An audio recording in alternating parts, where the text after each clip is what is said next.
नमस्कार दोस्तों, प्रतिबद्ध क्लासेस में आपका स्वागत है। हम मध्य प्रदेश लोक सेवा आयोग द्वारा आयोजित असिस्टेंट प्रोफेसर एग्जामिनेशन राजनीति विज्ञान विषय हेतु लगातार अभ्यास प्रश्नों को आपके लिए प्रस्तुत कर रहे हैं। निश्चित ही आपके लिए फायदेमंद सिद्ध हो रहे होंगे। तो चलिए प्रारंभ करते हैं आज का अगला अभ्यास प्रश्न। हमारा आज का पहला प्रश्न है, संरक्षी विभेदीकरण की नीति निम्नलिखित में से किसको प्रोत्साहित करती है। ऑप्शन दिए हैं। ऑप्शन ए विधिवत समानता को, बी स्वायत्त समानता को, सी असमानता को और डी है योग्यता आधारित व्यवस्था को। सही उत्तर हो जाएगा option number B. Option number B में आएगा स्वायत्त समानता को। अगला प्रश्न देखेंगे, समेकित तथा विभक्त सरकार की संकल्पना का आविष्कार यूएसए में किया गया था। विभक्त सरकार का अर्थ है, तो विभक्त सरकार का क्या अर्थ होता है बताना है आपको। इसमें ऑप्शन दिए हैं कि पहला कि राष्ट्रपति पद एक पार्टी के पास रहता है तथा दूसरी पार्टी का कांग्रेस की सीनेट पर नियंत्रण होता है। दूसरा कि राष्ट्रपति पद एक पार्टी के पास रहता है तथा कांग्रेस प्रतिनिधि सभा दूसरी पार्टी के पास रहता है। तीसरा, राष्ट्रपति पद एक पार्टी के पास रहता है तथा कांग्रेस के दोनों व्यापार मंडलों पर दूसरी पार्टी का नियंत्रण होता है। और चौथा कि राष्ट्रपति पद तथा कांग्रेस के दोनों व्यापार मंडलों पर एक ही पार्टी का नियंत्रण होता है। तो आपको बताना है कूट के अनुरूप कि कौन सा सही है। आपको ऑप्शन ए में दिया है पहला, दूसरा तथा चौथा सही है। ऑप्शन बी में पहला, तीसरा तथा चौथा। सी में है पहला, दूसरा तथा तीसरा तथा डी में तीसरा और चौथा। तो इसका सही उत्तर हो जाएगा ऑप्शन नंबर सी, पहला, दूसरा और तीसरा। समेकित तथा विभक्त सरकार की संकल्पना के आधार पर राष्ट्रपति का पद तो एक पार्टी के पास रहता है, लेकिन दूसरी पार्टी का कांग्रेस की सीनेट पर नियंत्रण बना रहता है। दूसरा, राष्ट्रपति का पद अगर एक पार्टी के पास है तो कांग्रेस प्रतिनिधि सभा दूसरी पार्टी के पास होती है।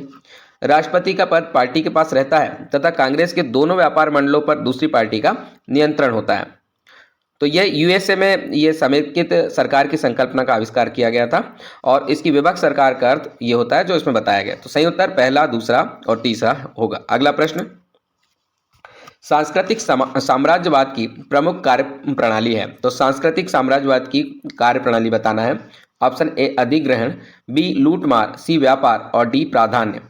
तो सही उत्तर हो जाएगा ऑप्शन नंबर डी प्राधान्य। सांस्कृतिक समाजवाद की मुख्य कार्य प्रणाली प्राधान्य है, यानी सभी चीज पर अपना अधिकार हो जाना। अगला प्रश्न देखते हैं, आदर्श राज्य के विचार में प्लेटो ने बुभुक्षा शब्द का प्रयोग निम्न में से किस वर्ग के संदर्भ में किया था। तो आपको बताना है बुभुक्षा किस वर्ग के संदर्भ में उपयोग किया गया है। ऑप्शन ए सैनिक, बी शासक, सी शिल्पकार और डी व्यक्तिगण। सही उत्तर ऑप्शन नंबर सी आएगा, शिल्पकार। आदर्श राज्य के विचारों में प्लेटो ने बुभुक्षा शब्द का प्रयोग शिल्पकार वर्ग के संदर्भ में किया था। उन्होंने राज्य में 3 वर्ग के विषय में बातचीत की थी और उनके कार्यों के विभाजन की स्थिति को स्पष्ट किया था। विशिष्टीकरण की धारणा के आधार पर तीनों वर्ग अपना अपना कार्य करते हैं। आदर्श राज्य के विचार में प्लेटो ने बुभुक्षा शब्द का प्रयोग शिल्पकार वर्ग के लिए किया हुआ है। अगला प्रश्न देखेंगे, सर्वश्रेष्ठ व्यवहारिक राज्य के विचार के संबंध में निम्न में से किस विचारक का योगदान रहा है। तो आपको बताना है किस विचारक का योगदान रहा है। Option A Plato, B Cicero, C अरस्तु और डी है टॉमस एक्विनास। सही उत्तर ऑप्शन नंबर सी है। ऑप्शन नंबर सी में आएगा अरस्तु। सर्वश्रेष्ठ व्यवहारिक राज्य के रूप में अरस्तु पॉलिटी शब्द का प्रयोग करते हैं, जिसमें मध्यम सद्गुण पाया जाता है। पॉलिटी लोकतंत्र व गणतंत्र का सम्मिलित रूप होता है, जिसमें संख्या व विवेक का समन्वय होता है। तो इस प्रकार से अरस्तु का नाम आप याद रखेंगे, जिन्होंने सर्वश्रेष्ठ व्यवहारिक राज्य के विषय में बातचीत की थी। अगला प्रश्न देखते हैं, निम्न में से कौन से जोड़े का सही मिलान नहीं है। तो इसमें सही मिलान आपको खोजना है। राजनीति के आध्यात्मिकरण का विचार महात्मा गांधी। ऑप्शन बी में है नव मानवतावाद का विचार एम.एन. रॉय। ऑप्शन सी है गांव के पुनर्गठन का विचार जे.पी. नारायण और ऑप्शन डी है इतिहास के आध्यात्मिक निर्धारण का विचार बी.आर. अम्बेडकर। तो सही उत्तर इसमें ऑप्शन नंबर डी हो जाएगा। बाकी सारे के सारे सही हैं, यानी गलत मिलान है इतिहास के आध्यात्मिक निर्धारण का विचार बी.आर. अम्बेडकर, ये गलत है। सही हो जाएगा राजनीति के आध्यात्मिकरण का विचार महात्मा गांधी ने दिया था। नव मानवतावाद का विचार एम.एन. राय से संबंधित है, ठीक है। और गांव के पुनर्गठन का विचार जे.पी. नारायण से संबंधित है। अगला प्रश्न देखेंगे,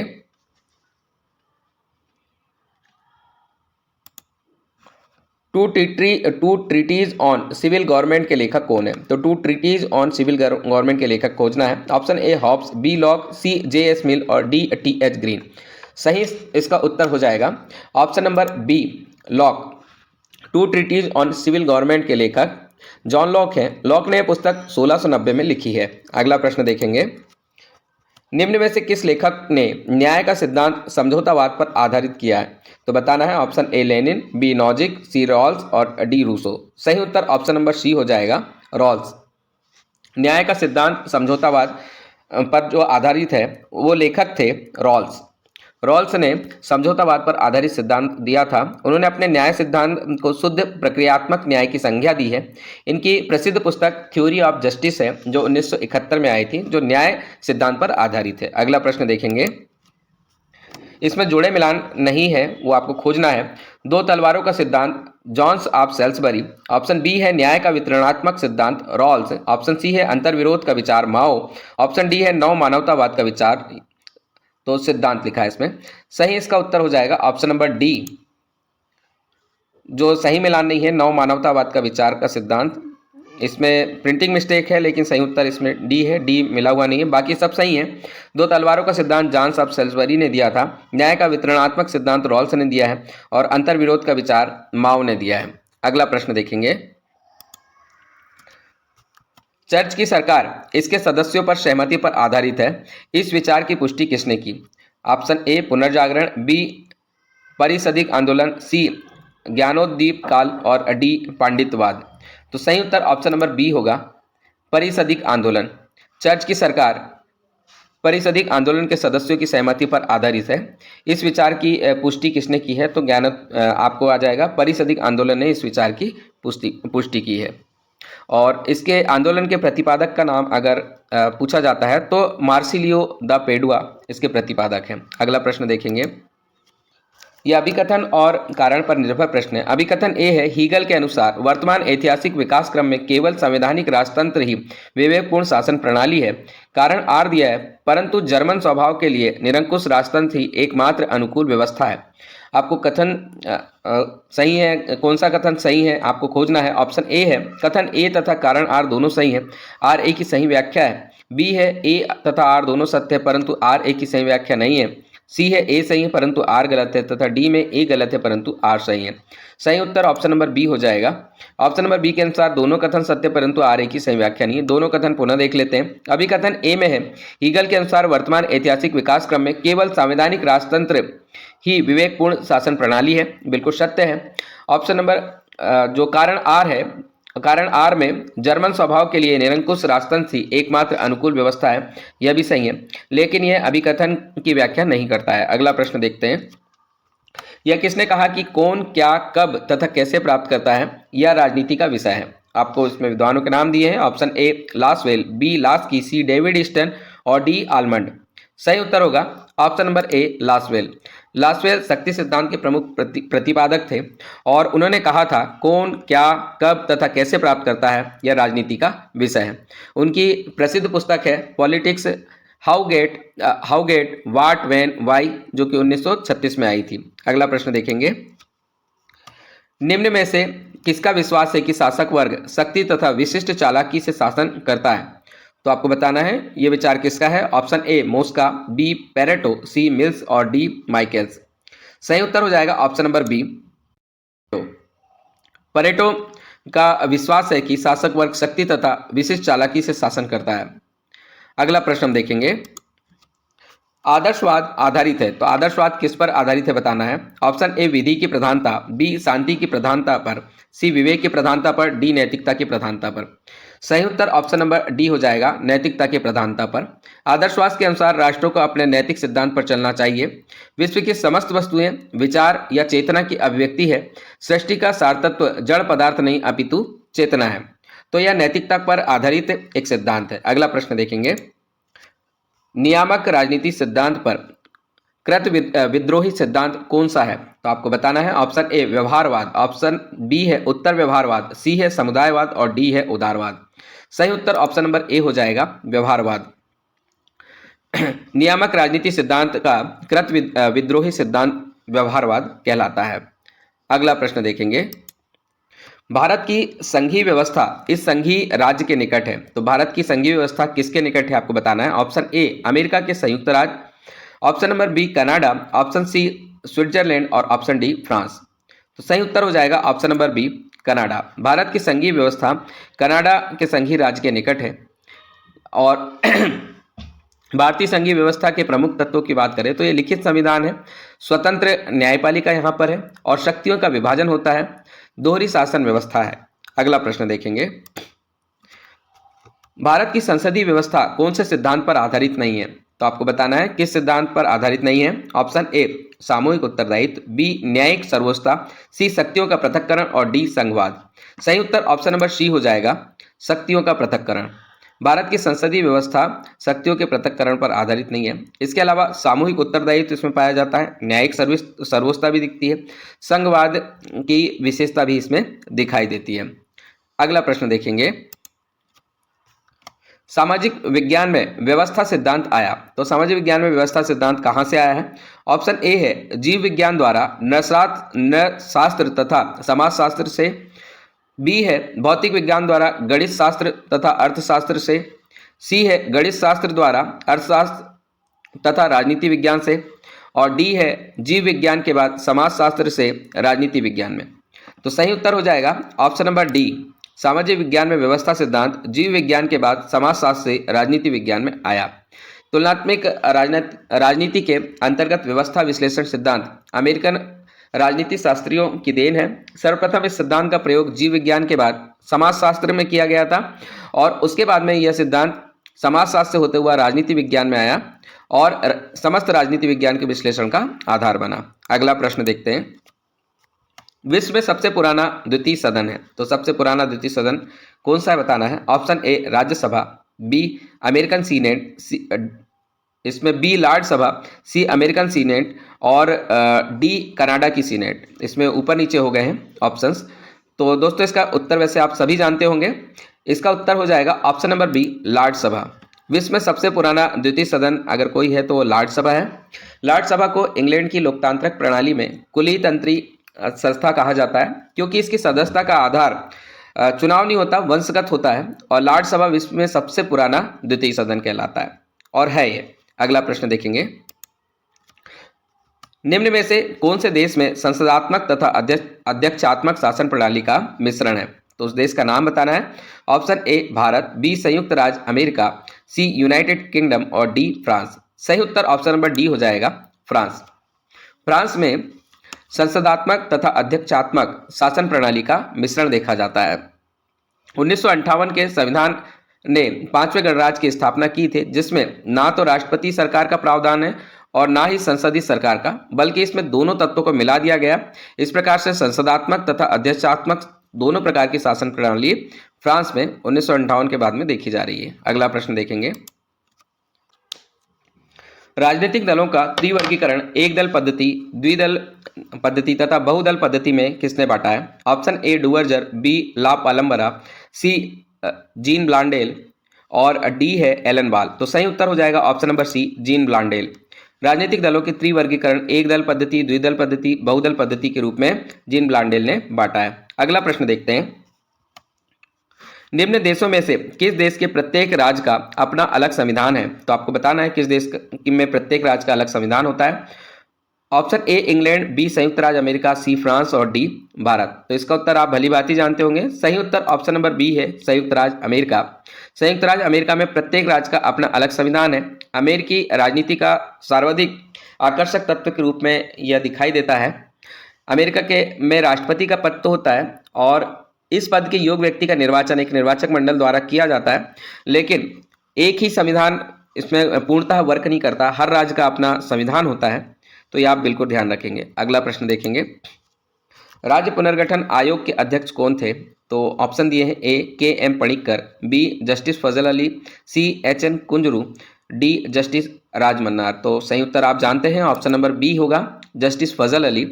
ये 1953 में एक 3 सदस्यीय राज्य पुनर्गठन आयोग बना था, जिसमें जस्टिस फजल अली के नेतृत्व में अध्यक्षता में ये आयोग बना था। साथ में अन्य सदस्य में पंडित एच एन कुंजरू भी इसमें शामिल थे और के एम पणिक्कर भी इसमें शामिल थे। तो ये अन्य 2 सदस्य इनमें थे। अगला प्रश्न देखेंगे, प्रथम भारतीय गवर्नर जनरल थे। तो आपको बताना है प्रथम भारतीय गवर्नर जनरल कौन से थे। Option A Rajendra Prasad, B Radhakrishnan, C Rajagopalachari और डी है मावलंकर। तो इसका सही उत्तर हो जाएगा option number C. Option number C में है सी राजगोपालाचारी, भारत के प्रथम भारतीय गवर्नर जनरल रहे हैं। और सी राजगोपालाचारी को जो गवर्नर जनरल का पद मिला था 1947 में भारत की स्वतंत्रता अधिनियम के आधार पर इन्हें दिया गया था। अगला प्रश्न देखेंगे, निम्न में किसका अध्यक्ष प्रधानमंत्री नहीं है? तो किसका अध्यक्ष प्रधानमंत्री नहीं होता है बताना है। ए राष्ट्रीय विकास परिषद, बी केंद्रीय मंत्रिमंडल, सी योजना आयोग और डी वित्त आयोग।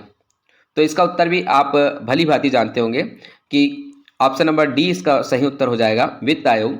राष्ट्रीय विकास परिषद, केंद्रीय आयोग और योजना आयोग, जो कि अब नीति आयोग में कन्वर्ट हो चुका है, ठीक है, इन सभी के जो अध्यक्ष होते हैं वो प्रधानमंत्री होते हैं। वित्त आयोग के अध्यक्ष प्रधानमंत्री नहीं होते।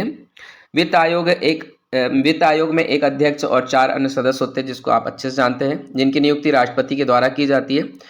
और ये संविधान के अनुच्छेद 280 में इसका पूर्णतः वर्णन दिया गया है। सही उत्तर ऑप्शन नंबर डी। अगला प्रश्न देखेंगे, संविधान के कौन से अनुच्छेद के आधार पर भारत के राष्ट्रपति पर महाभियोग किया जा सकता है? तो वो आर्टिकल बताना है। ऑप्शन ए में है अनुच्छेद 76, ऑप्शन बी अनुच्छेद 61, ऑप्शन सी अनुच्छेद 75, ऑप्शन डी अनुच्छेद 79। तो इसका उत्तर आप भली भांति जानते होंगे। इसका सही उत्तर है ऑप्शन नंबर बी अनुच्छेद 61। अनुच्छेद 61 में राष्ट्रपति पर संविधान का उल्लंघन करने पर महाभियोग चलाने और पद से हटाने के विषय में जानकारी दी है। अगला प्रश्न हम देखेंगे, भारत के संविधान में 42वां संविधान संशोधन द्वारा निम्न में से कौन से शब्द जोड़े गए? तो आपको बताना है। ऑप्शन ए प्रजातांत्रिक संघवाद, बी धर्मनिरपेक्ष एवं समाजवाद, सी भारतीय गणतंत्र, डी भारत के लोग। तो सही उत्तर ऑप्शन नंबर बी हो जाएगा। धर्मनिरपेक्ष एवं समाजवाद जो शब्द है वो 42वें संविधान संशोधन के द्वारा 1976 में जोड़े गए थे। तो आप इसे याद रखें, 3 शब्द थे इसमें, समाजवादी, धर्मनिरपेक्ष तथा अखंडता। तो ये तीनों शब्द आप याद रखेंगे, इसमें 2 ही लिखा है। अगला प्रश्न देखेंगे, लोकसभा एवं राज्य 5 से 6 साल तक बढ़ाई गई थी, कब बढ़ाई गई थी बताना है। ऑप्शन ए है 42वें संविधान संशोधन द्वारा, बी 44वें संशोधन द्वारा, सी 45वें संशोधन द्वारा, डी 46वें संशोधन द्वारा। तो सही उत्तर ऑप्शन नंबर ए है 42वें संशोधन द्वारा। लोकसभा तथा विधानसभा की अवधि को 5 से 6 वर्ष बढ़ा दी गई थी 42वें संविधान संशोधन द्वारा, जो 1976 में हुआ था। और यह संविधान के अनुच्छेद 83 के अंतर्गत यह प्रावधान किया गया था कि आपात स्थिति में लोकसभा की अवधि को बढ़ाया जा सकता है। 44वें संविधान संशोधन हुआ था 1976 में और पुनः इस अवधि को 6 साल से घटा करके 5 साल कर दिया गया था। तो आप इसे याद रखेंगे, 42वां संविधान संशोधन और 44वां संविधान संशोधन। 42 में बढ़ा दिया था और 46 में कम कर दिया था। अगला प्रश्न देखेंगे, 42 में बढ़ा दिया था और 44 में कम कर दिया था। अगला प्रश्न हम देखेंगे, भारत सरकार ने अंतरिक्ष विभाग के तहत एक स्वतंत्र नोडल एजेंसी भारतीय राष्ट्रीय अंतरिक्ष संवर्धन और प्राधिकरण केंद्र इन स्पेस बनाया है। गलत कथन का चयन करें। तो इन स्पेस बनाया गया है, उसमें गलत कथन क्या है बताना है। ऑप्शन ए, अलीगढ़ मुस्लिम विश्वविद्यालय द्वारा अपना खुद का सैटेलाइट सर सैयद अहमद खां के नाम पर लॉन्च करेगा, जिसे अक्टूबर 2023 में इन स्पेस ने मंजूरी दी है।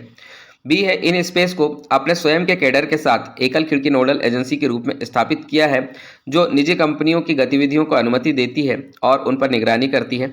सी ऑप्शन है, वर्तमान में 500 से अधिक निजी कंपनियां हैं जो विभिन्न अंतरिक्ष गतिविधियों को पूरा करने में भारतीय अंतरिक्ष अनुसंधान संगठन इसरो के साथ साझेदारी करती है। ऑप्शन डी है, सरकारी कंपनियों को बढ़ावा देने के लिए जहां भी संभव हो निःशुल्क या उचित लागत के आधार पर प्रौद्योगिकी, विशेषज्ञता और सुविधाओं को साझा करने के लिए एक उपयुक्त तंत्र पर काम करेगा। तो सही उत्तर हो जाएगा ऑप्शन नंबर डी। यहाँ पे ये जो ऑप्शन नंबर डी है वो गलत कथन है, बाकी सारे कथन सही हैं। ऑप्शन नंबर डी में दिया है सरकारी कंपनियों को बढ़ावा देने के लिए, तो ये सरकारी कंपनी को बढ़ावा देने के लिए बिल्कुल नहीं है। ये निजी कंपनियों को बढ़ावा देने के लिए जहां भी संभव हो निःशुल्क या उचित लागत के आधार पर प्रौद्योगिकी, विशेषज्ञता और सुविधाओं को साझा करने की पेशकश करने के लिए एक उपयुक्त तंत्र पर काम करेगा। इसके अतिरिक्त जो समस्त बातें की गई हैं बिल्कुल सही हैं। ऑप्शन ए में अलीगढ़ मुस्लिम विश्वविद्यालय अपना खुद का सैटेलाइट पर सर सैयद अहमद खां के नाम पर लॉन्च करेगा, जिसे अक्टूबर 2023 में इन स्पेस में मंजूरी दी, बिल्कुल करेक्ट है। स्वयं के कैडर के साथ एकल खिड़की नोडल एजेंसी के रूप में काम करता है, जो निजी कंपनियों की गतिविधियों को अनुमति देता है और निगरानी करता है, ये भी सही है। और 500 से अधिक निजी कंपनियां भारत में इसरो संगठन के साथ में साझेदारी करती हैं ताकि अंतरिक्ष गतिविधियों को पूरा किया जाए, ये भी सही है। अगला प्रश्न देखते हैं। देश के विदेशी मुद्रा भंडार के विषय में सही कथन का चयन करें। तो विदेशी मुद्रा भंडार के विषय में सही कथन खोजना है। ऑप्शन दिया है, ऑप्शन ए है, पहला है, कथन दिया है दिसंबर 2023 को देश का फॉरेक्स रिजर्व बढ़कर 604 बिलियन अमेरिकी डॉलर हो गया। दूसरा है, अक्टूबर 2021 में देश की फॉरेक्स रिजर्व 642 बिलियन अमेरिकी डॉलर के साथ ऑल टाइम हाई पर था। ऑप्शन तीसरा है, 2023-24 में विदेशी पोर्टफोलियो निवेश यानी एफपीआई इनफ्लो 6 दिसंबर तक 24.9 मिलियन डॉलर का रहा है और फॉरेन डायरेक्ट इन्वेस्टमेंट एफडीआई अप्रैल से अक्टूबर 2023 में घटकर 10.4 बिलियन डॉलर हो गया, जो एक साल पहले 22 में 20.8 बिलियन अमेरिकी डॉलर था। निम्न में से सही विकल्प का चयन करें। ऑप्शन ए दिया है पहला और दूसरा सही है, बी है पहला दूसरा तीसरा सही है, सी है पहला दूसरा और चौथा सही है, डी दिया है पहला दूसरा तीसरा और चौथा सही है। तो सही उत्तर इसका हो जाएगा option number D. Option number D में है पहला दूसरा तीसरा और चौथा, यानी सारे के सारे कथन जो है इसमें बिल्कुल सही है। तो इसे पॉज करके एक बार पढ़ें, सारे कथन को देखें। तो दोस्तों हमारा आज का अंतिम प्रश्न था। इसी तरह के प्रश्नों के लिए लगातार आप हमसे जुड़े रहें और अभ्यास करें। धन्यवाद। जय हिंद।